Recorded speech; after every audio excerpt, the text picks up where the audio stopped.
Hello there, Internet. Mogwai here, and I got another MTG video for you guys today. And before we hop onto the Magics portion of the video, I'm going to give a big shout outs to Simao from Lisbon, Portugal. Fellow neighbor, actually. Shout outs to you, man, for watching my videos and for supporting my content. I received an email from your recent wife, Raquel, and she, asked me to actually do this basically as a bit of an early Christmas gift, I guess, for you. I'm pretty sure there's many things you can receive that are of much more value than me talking about you in my video, but I like this sort of, I don't know, that sort of email really made me smile because it's cool to see people who like actually take time out of their day every day to watch my stuff, and it's very humbling and I really appreciate it. And if there's anything that I can do to like show you guys how much I appreciate what you enable me to do, then this is like a very small thing to do. So congratulations for getting married. I'm getting called right now, so or not, so that is excellent timing.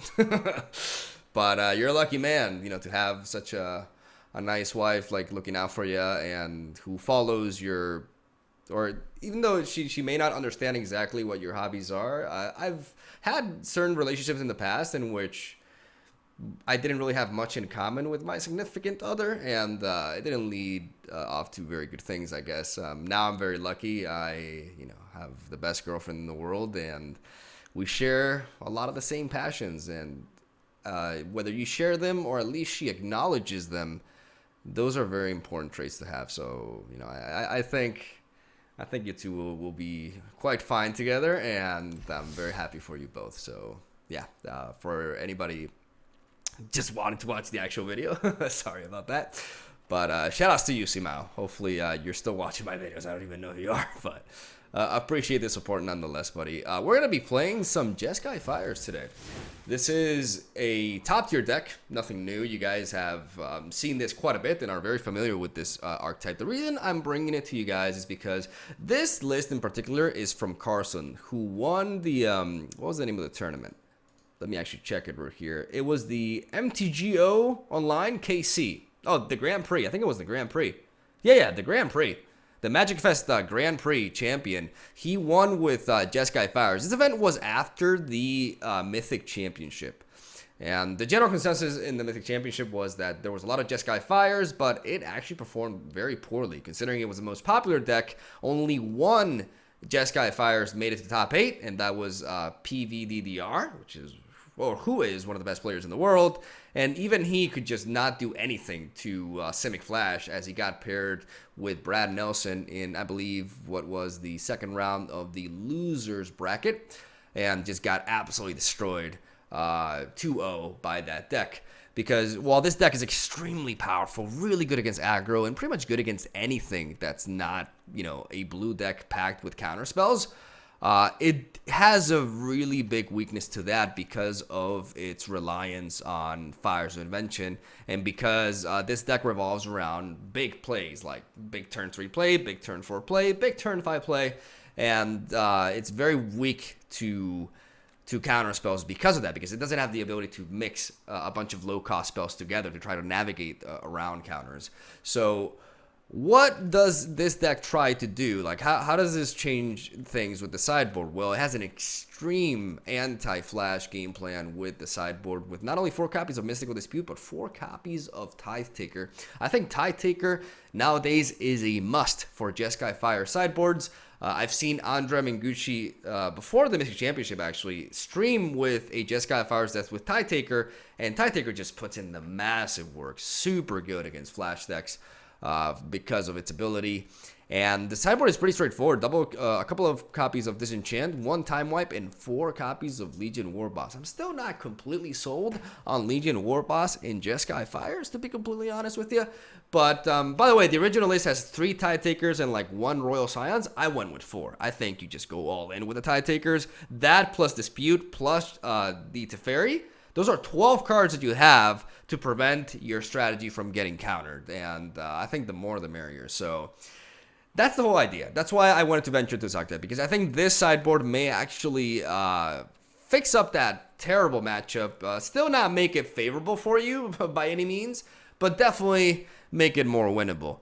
And if Jeskai can overcome that big weakness, it has all the tools to just be one of the most prevalent decks, if not the most prevalent deck in the meta. And today's gameplay, I think, will showcase just how powerful this sort of deck can be. So enjoy the live recording. Have a solid day. Thank you for watching my videos and things and stuff. And hopefully you like the matches. And I'll stop talking. I'll see you guys tomorrow. Let's get the nut opening, shall we? Phoenix. Phoenix right in my opening hand. That's what I like to see. Unfortunately, the rest of this hand is absolutely terrible. I'm actually going to mulligan this. Much better. We need to make sure that we curve out here. And we have Sphinx of Foresight anyways. Turn 1 and turn 2, I can use these two. I'm actually going to drop the castle vent. And I'm going to be using the scry effect here. We see a Cavalier Flame. We don't need to land too often. I also don't know about Brazen Borrower. Cavalier Flame is nice to have, but I'm just going to scry all these to the bottom. I'm searching for Fires of Invention. That is what we want. That is what we need. We're going to lead off with a Temple of Triumph. Island is nice, but we already have 4 lands. So we're hunting for other stuff. We're making really good use of our scry here.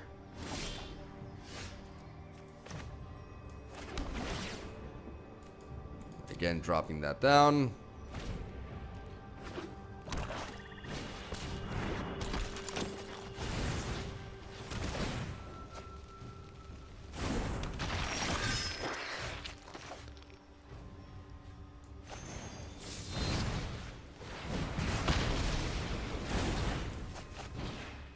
Oops, misclick. I'm gonna go ahead and do this. I kind of wish I would have had the Stomp enabled turn 2 for that edge roll. Fortunately for us, we're going to be able to just bounce this Regisar and delay it a little bit. Unfortunately, you are Teferi. You're about to get killed. I'm sorry, bro. I'm gonna drop this Hallowed Fountain as we continue our search for... Yikes. I mean, this is not, though. Like, the fairy was gonna go down anyways. I've seen worse of those. I'm gonna drop you now, just to give me a solid blocker here. And because of all this grind that I've done, I don't want to resort to Fabled Passage just yet. I'd rather trade the Bone Crusher into the Questing Beast here.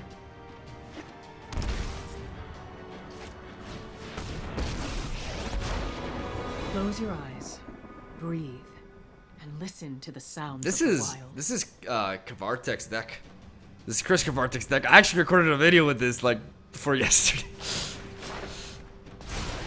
Well, You're shit. fit enough to survive.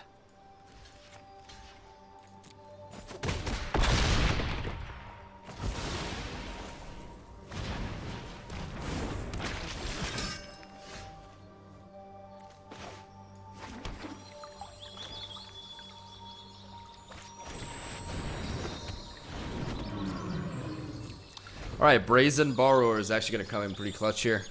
Don't get me wrong, I need much more than that to go off.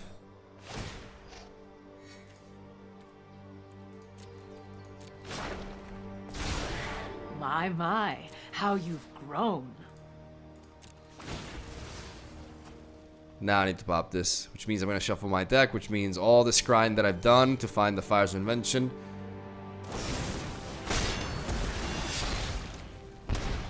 Alright. That sucks.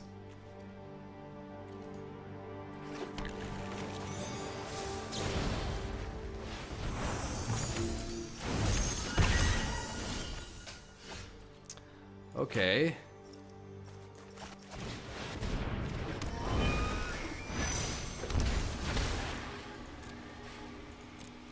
Well, in Kenrith we trust.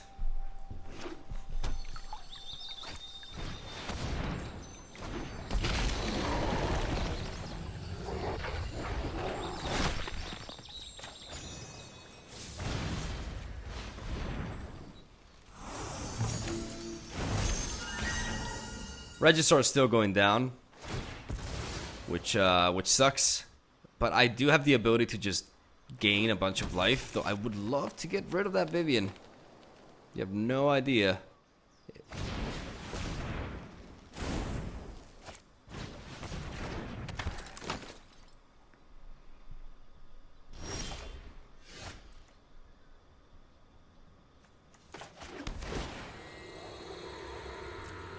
And that is kind of the stuff that I need, right? But this death touch is really, it really sucks. Like, I would love to be able to play double. Like, there's so many things I can't do at this point. It's kind of depressing. All right, let's see. He's gonna pump this up, which is reasonable. We're fit enough to survive.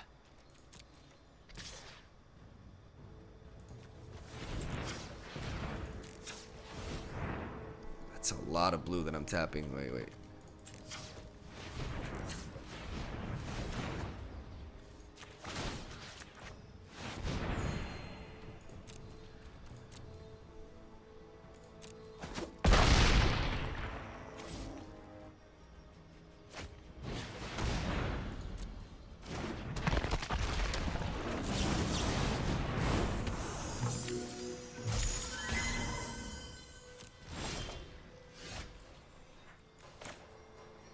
Let's tap you. Let's tap you.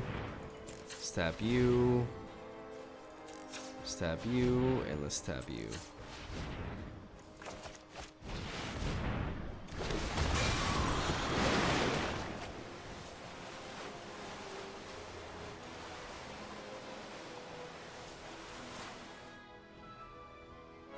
I can give this haste. Wow, this is awkward, man.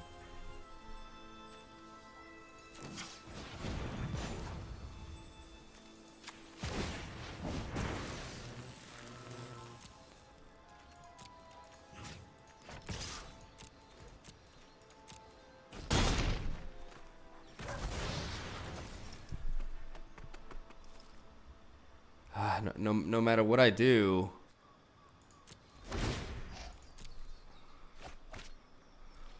it's too much. Like I actually had a shot of like coming back here, but it's too much. I can't deal with both of these attackers because this can't block, and this is just not enough. GG. I was thinking if there was like some way I was missing it, but I don't think.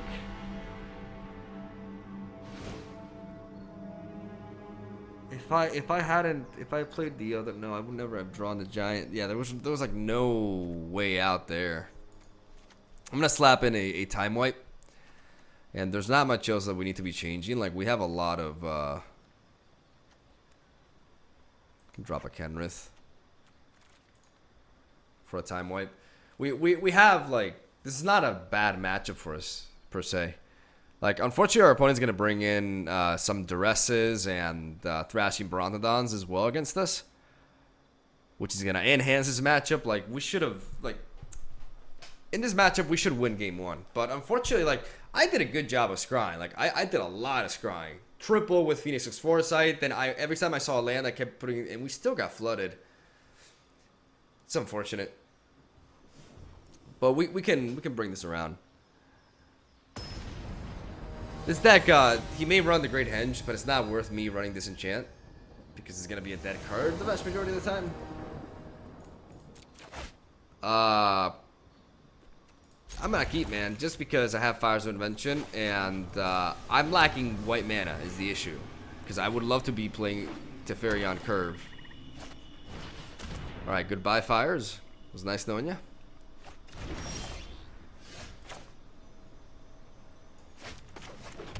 I'm gonna play this because it could enable my Brazen Borrower.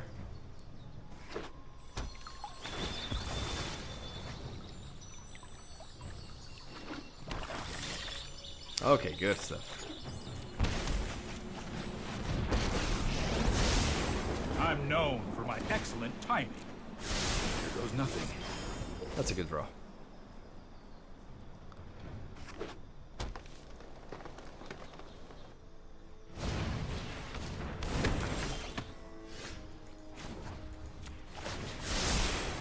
This might be a bad idea.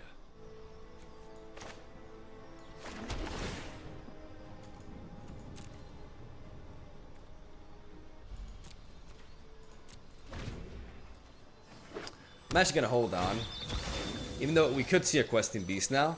I'll just return that to his hand. If he attacks with this onto, or he's just gonna go face. Okay.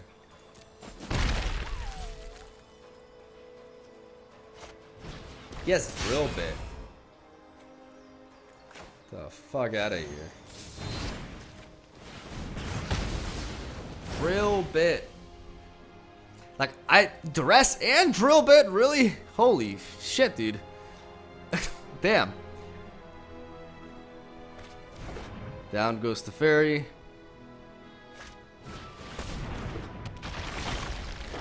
I'm surprised he went for that. Oh, I've done the hero thing before.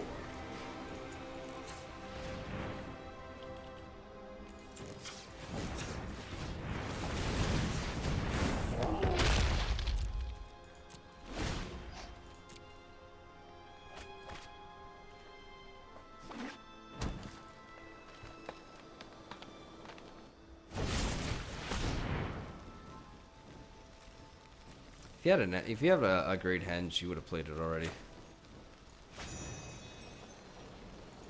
Well, just in case I'm gonna do this.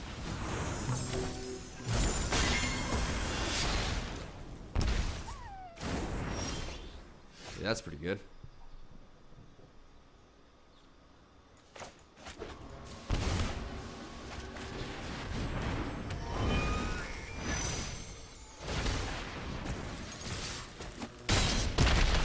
May as well smork him.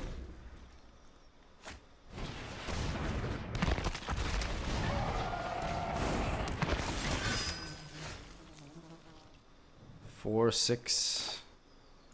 If I play this and I give it haste, I give these trample, right? So I hit him for 4. He blocks this, and then the trample on this. It just doesn't quite get him.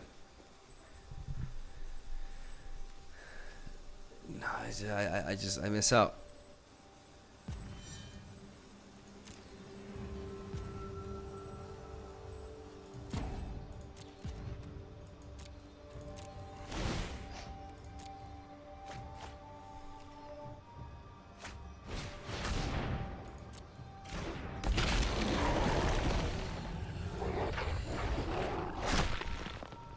If he attacks, I'll trade with a Bone Crusher Giant, and I'm pretty sure he doesn't want that. Or he does. I will gladly take this trade.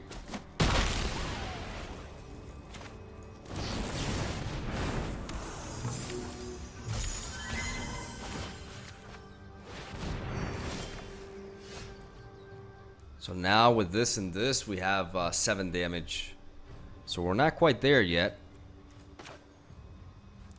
But with this and this in the land, I give all these plus haste, but I don't get trample. That's the problem. So I'm gonna do this.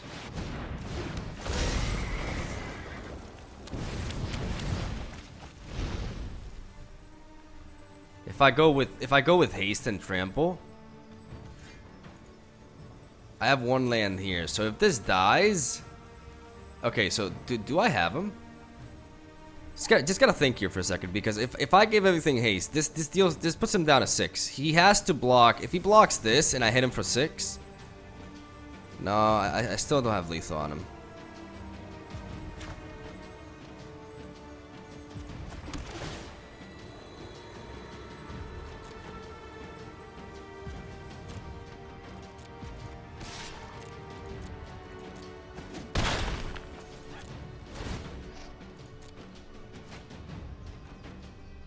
I still don't have lethal. I still miss out on lethal by 1, so there's no reason for me not to just like hold back and play it safe, because I'm missing lethal by 1. Unless my math failed there a second. I was always like barely missing on lethal. So no Fires of Intervention yet, but we still managed to get the win. That went pretty damn well. No reason not to keep things like this. with the one-time wipe to help us in certain scenarios. I think the most threatening card against us is definitely Vivian. But with a full set of Bone Crusher Giants, we're looking pretty solid. I'm gonna keep this because I have a Sphinx of Foresight to help me with my draws, and I have a board wipe. I don't mind drawing the Cavalier of Gales.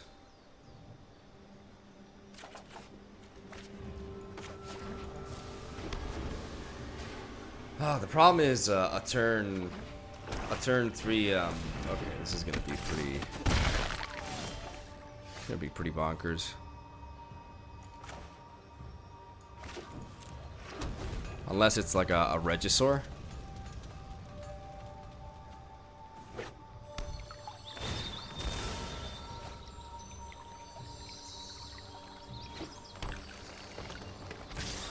Okay, that's good.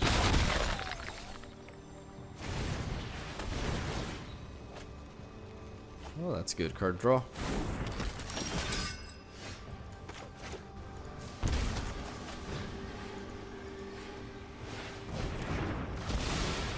Maybe Cavalier of Gales was not a good keep.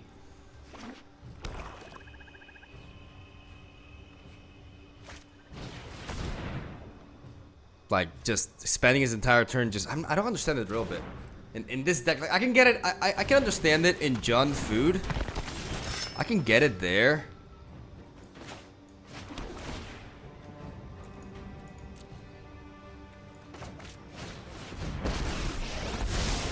This isn't a fight you can win. I've got it. I want to enable the Cavalier of Gales next turn. I think that's more important than the Sphinx of Foresight. Okay, that's super slow. That's great. That's all I needed. That's actually ooh. Ooh. Let's try this.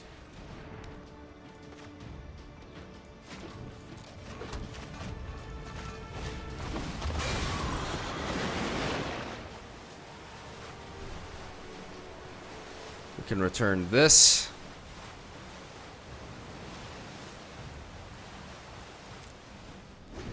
And that. And we can use the Fabled Passage to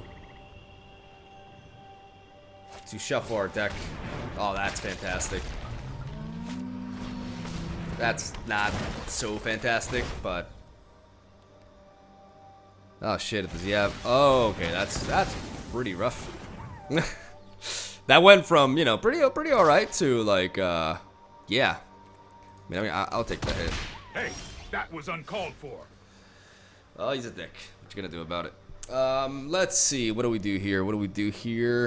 We have several options. Obviously, this Regisaur is a problem, but the Great Henge is also a problem. There's a lot of problems here. Don't worry, I got this. And I'm just not quite sure how to deal with this. Honestly, we could just play another Cavalier and then drop this. That seems like the best play overall.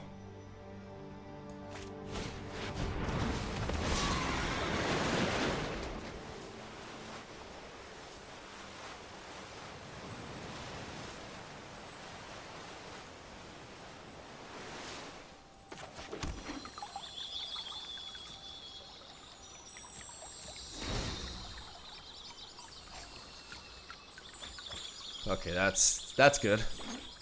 That's good. Okay. We buy some time here.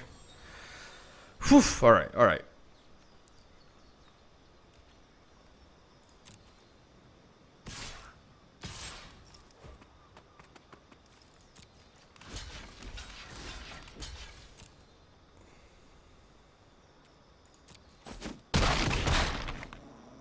Don't make another move. Now I don't have to bop this Fabled Passage now. Time Wipe is actually really good. I don't know about the Bone Crusher. I don't think I need the Bone Crusher, but I do like the Time Wipe.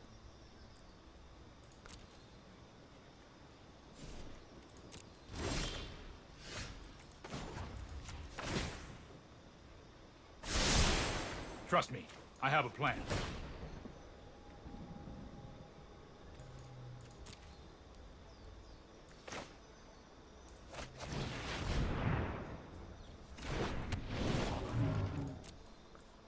I'm gonna drop that. I'm gonna start attacking him because I have to. I have to try to put him on the clock here. He's gonna be able to gain life with the henge, but until I can actually like do something about that henge, like don't get me wrong, it would be nice to balance it. I probably should focus on that because that henge can just enable him to really get back into this game. I think having this time wipe is very crucial in case things get out of hand.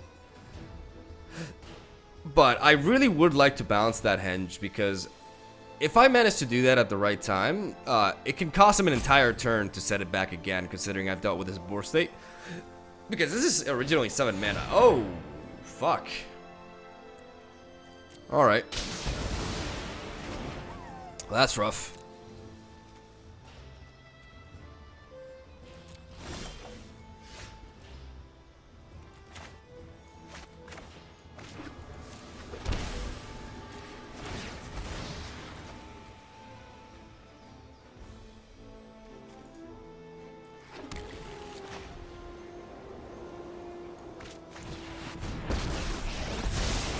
I know my responsibility. That's more like it.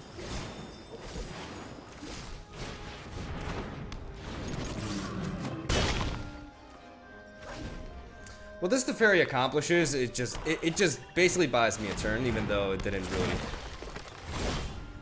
He doesn't attack though, which is interesting.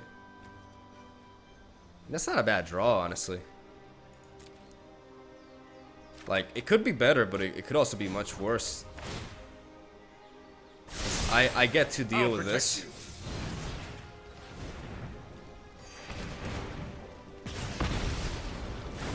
I get to drop you.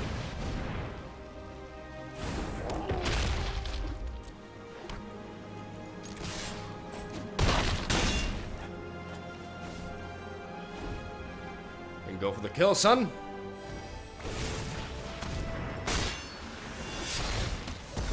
Alright, good old scry effect.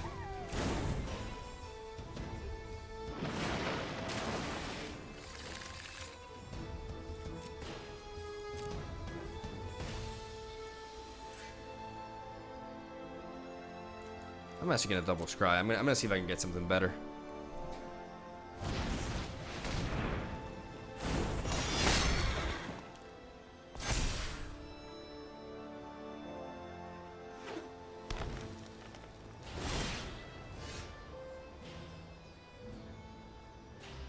I don't think I need this at this point.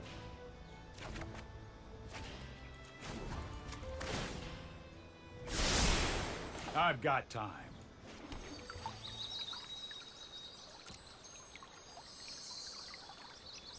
Oh, check this shit out. Check this shit out. Oh, never mind, never mind. Oh, fuck. I thought I had him, but I forgot. I forgot about the health gain. I forgot about the health gain. Shit.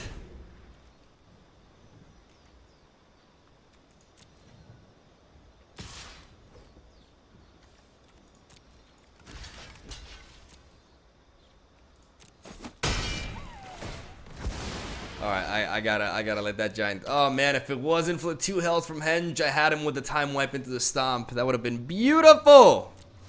Alright, let's thin. Let's thin. Just get a mountain, why not? And let's come on. Come on, Sphinx, give me something good. Or take the shit away. You know what? I'm gonna keep that. That's a good draw. That is a good draw.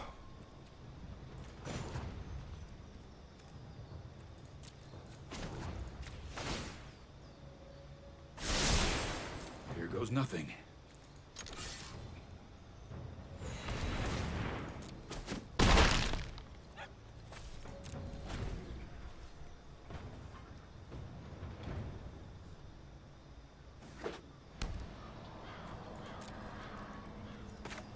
Alright, Teferi's on the board.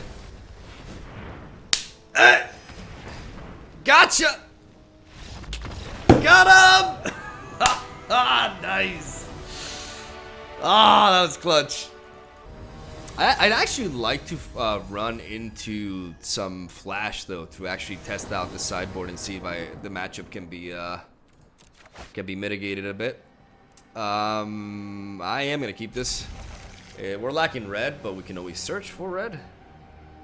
In fact, I kind of want to do so immediately, so I enabled the Bone Crusher Giant. Even though I am thinning my deck out of lands, I think it's fine, because we're running quite a bit of lands anyways.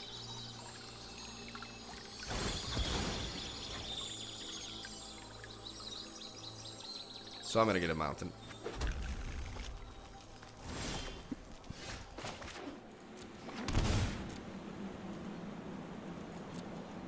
I'm also bluffing all sorts of different things here. Like I could have, I don't know, I could have Quench, I could have stuff, right? A lot of stuff. And being able to Bone Crusher at instant speed is something that I definitely value. But not if there's no target.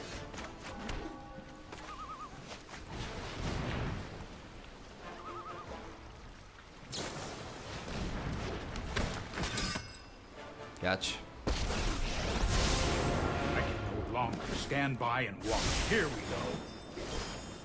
Just searching for a land so I can get Fire's Invention. And we do find it, so now we just go off. Now we go crazy.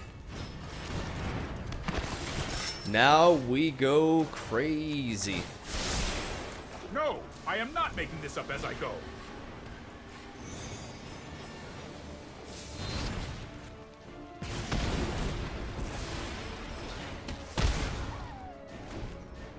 Now we go bananas. All we need is a land here. This deck is so nuts when it actually curves out properly. It's crazy.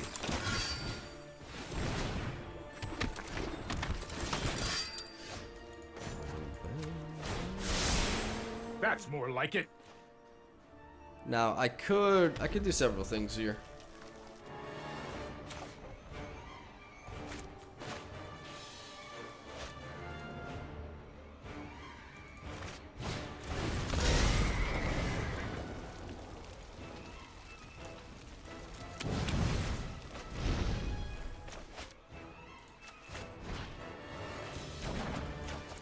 Sorry, I have to do this and then click this and this.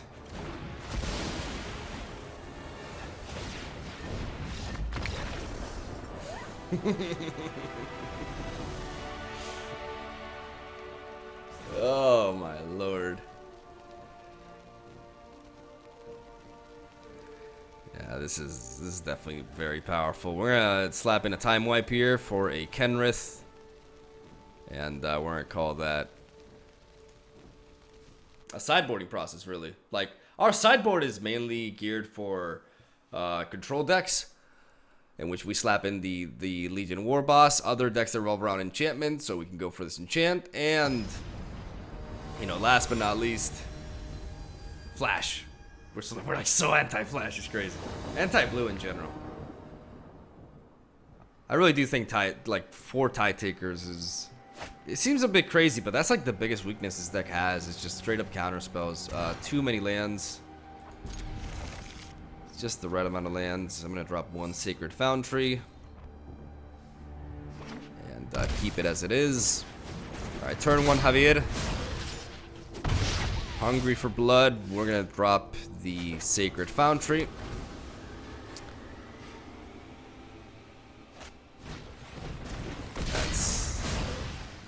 Hopefully no drill bit. Drill bit would honestly suck. Not gonna lie. Okay, a 1 lander. All right, we can attempt to capitalize on this.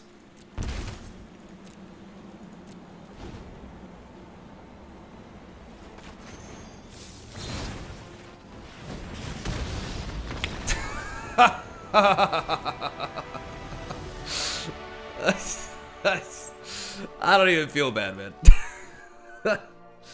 Easy. Easiest series of my life. Alright, what time is it? That was pretty quick, but it's already 6:30. I'm basically bulk recording a lot for you guys because I'll be going to Brazil in like a week. So I'm gonna call it into the video there. I showcased some good old Jeskai. The first series I think was really solid. And I think today's video is a good example as to why this deck is still tier 1 despite the big weakness to Simic Flash. I really want to continue to test this variant though, because I think the 4 Tithe takers alongside the Mystical Disputes can really make a difference and even out the matchup against Flash a little bit. It still seems like a tough one, but it depends though, because this deck has a pretty solid early game as well with Borrowers and Giants. Like I definitely know how these two are, or how these two were in the Timur Reclamation deck. Like these put in the work on their own, so very strong deck. You guys have probably seen it a lot, but I felt like sharing. So hopefully you enjoy the games. Have a soul day. Thank you for watching. I'll see you tomorrow.